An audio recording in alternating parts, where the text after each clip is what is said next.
In today's video, we're taking a look at a new frame from a company called AMAX. Now, this company's been recently known for doing some really great micro motors and also 5-inch motors. Maybe many of you haven't heard of it, but I was very excited about it, and then I reached out to them to get some of their motors. And when I did that, they sent me over this frame. Now, usually I don't do frame reviews, but I really believe this one actually deserves one, for a couple reasons.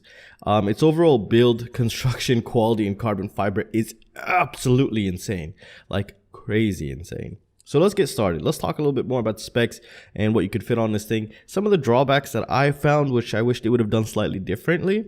So with that being said, let's get started. So as the name implies, this thing is a 5-inch and it's called the AMAXinno F5P Freestyle frame here. Now it's using 6mm arms, believe it or not, so they're really thick arms. The overall weight is around 131 grams as you see it right here with all the screws and everything into place. Now for the mounting, it's really nice because they cover quite a lot here. So what we see is we have 30x30s in the front, also a 20x20, and they do provide you with the screws that you need for everything. And they give you quite a lot of accessories, which we're going to cover in a bit here. And on the back here, they give you an option to set a 16x16 and as well as a 20x20. So you can do double stacking. For example, if you want to do a CADX build, you can easily do that. A DJI build might be a bit tricky, but I don't think this one was really designed with the DJI in mind, or at least the full-fledged module. Now, if we talk about the upper plate, it's actually using 3mm carbon fiber and it's cut proper. I mean, you cannot really bend any part of this, which is pretty insane. The innermost plate right here is 2.5mm. The bottommost plate is also 3mm here. So they are going the thick route in order to kind of keep it as durable as possible here. Now for the overall space inside, you get 20mm. However, you see those nuts right there. Those are going to kind of take away some of the spacing inside. So keep that in mind. Maybe about, I would say about 4mm minimum it would take. So probably 4 to 6mm. And if you take a look at the nuts, you actually do need these. Now this is one of the things where I wish it was done differently. And what do I mean by that? Well, I wish they had self-locking nuts. That would have been much better, AMAX in my opinion. You would give us much more space inside. Plus it's not as annoying as these to start tighten down, getting some sort of a plier to hold them into place. But we'll just let that slide for now. So that's something I would have done slightly differently here. Now for the camera size, you're going to be buying a micro for this. So if you have this, you want to set up a micro camera in here. You could probably put a nano if you have an adapter. So basically a nano to a micro, but you definitely need an adapter if you're using a nano camera. For video transmitter mounting solution, absolutely beautiful, especially if you use anything from Rush FPV. They give you those plastics that mount right here. Give you a really nice solid connection here. And now when we speak about the video transmitter, we speak about, obviously this is a Freestyle frame, you're probably going to be speaking about the GoPro here. You're really not left with much space for the battery.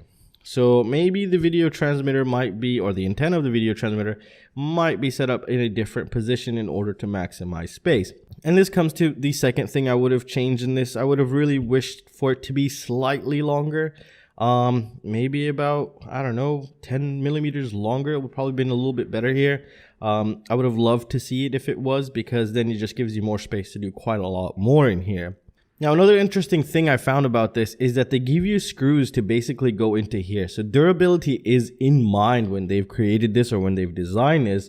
And let me show you the accessories they provide. Now, it is quite a lot actually. They give you some heat shrink. They give you a bunch of clear see-through heat shrink as well. And they give you those braided wires so you can set up your motors really nicely here. So that's just pretty damn awesome right there. So yeah, I'm guessing these would hold these into place if you wanted to do that, because there's just enough to do that. Or you could use the clear heat shrink for anything else you want. So this is actually quite nice that they even provide this.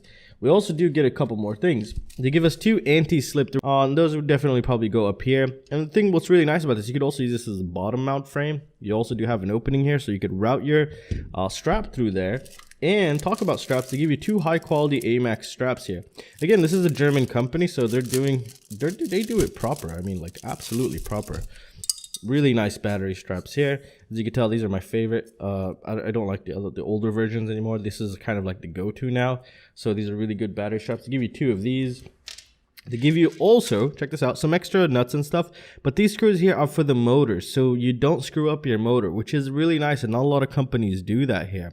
So you have the exact motor size or the exact screw for the motor, so you don't screw up your motor, which is a huge plus in my opinion, because these are running 6mm arms, and it's highly likely that your motors didn't come with motor screws for 6mm arms.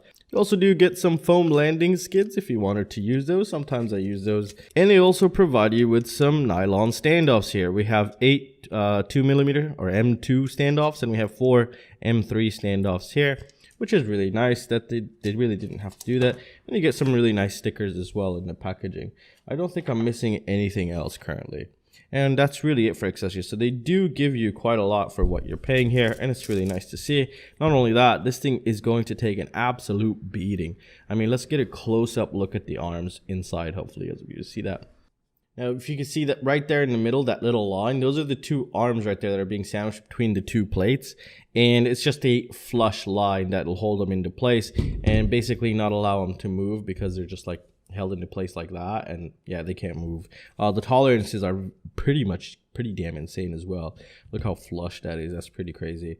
Now, I forgot to mention also one more thing about the XT60 right here. You could route them through there, so you don't have this portraying anywhere.